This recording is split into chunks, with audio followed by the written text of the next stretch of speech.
Bueno, ustedes saben porque lo hemos hablado aquí en Brotes Verdes, pero también ayer acá en Hora Pico, el borrador que trascendió con fecha 12 de febrero, que redactó uno de los que estaban ahí, que vieron en uno de los palcos, que es Sergio Chodos, el negociador argentino con el fondo, incluye algunos elementos que para economistas dentro del Frente de Todos sí representan un ajuste. Uno de ellos es Claudio Lozano, que nos visita esta tarde. Hola, Claudio. ¿Qué tal? ¿Cómo te va? Para vos sí incluye un ajuste.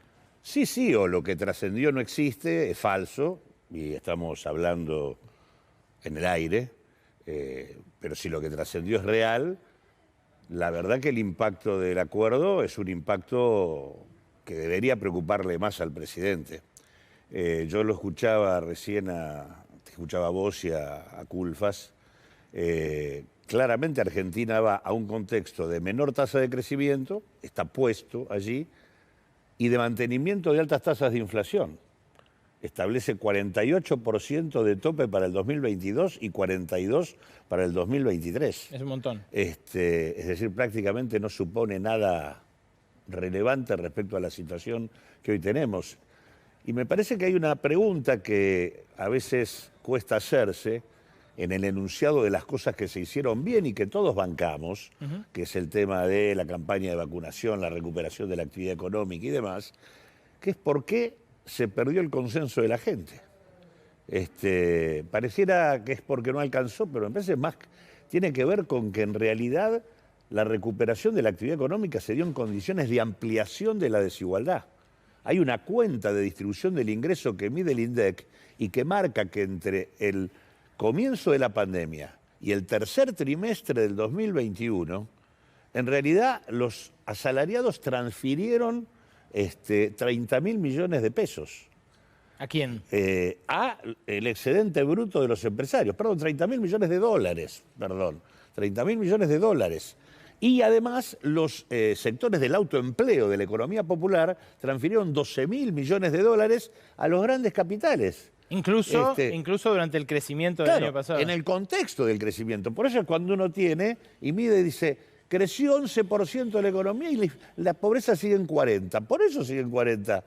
Entonces digo, digamos, si esto pasó creciendo al 10% y el fondo está poniendo 4, 3,5, 1,7, y además no te da margen para alterar las condiciones de desigualdad, porque la inflación seguiría y porque tenés políticas inflacionarias, de evaluación en contexto de alza de precios internacionales, tasas de interés reales positivas, tarifas que van a crecer menos, pero que van a crecer.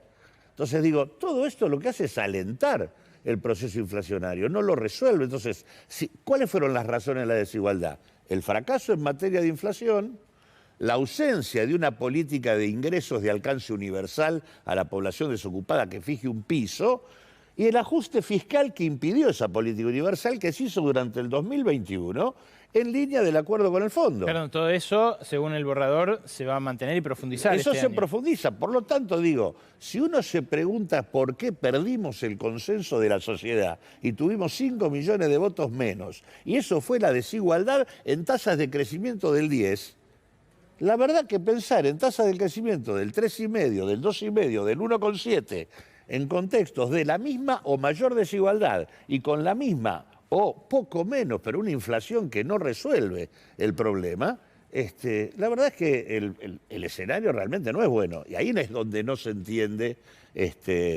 lo que está planteándose. Porque no es cierto que no haya... En lo que trascendió hay 10.000 millones de pesos de ajuste fiscal que se va a hacer entre el 2022 y el 2023. ¿Cómo se lo haga? Habrá que ver. Última, Claudio, si no se puede ajustar el gasto en subsidios como prevé el acuerdo con el Fondo Monetario, ¿van a tener que ajustar las partidas que dicen que no van a tocar?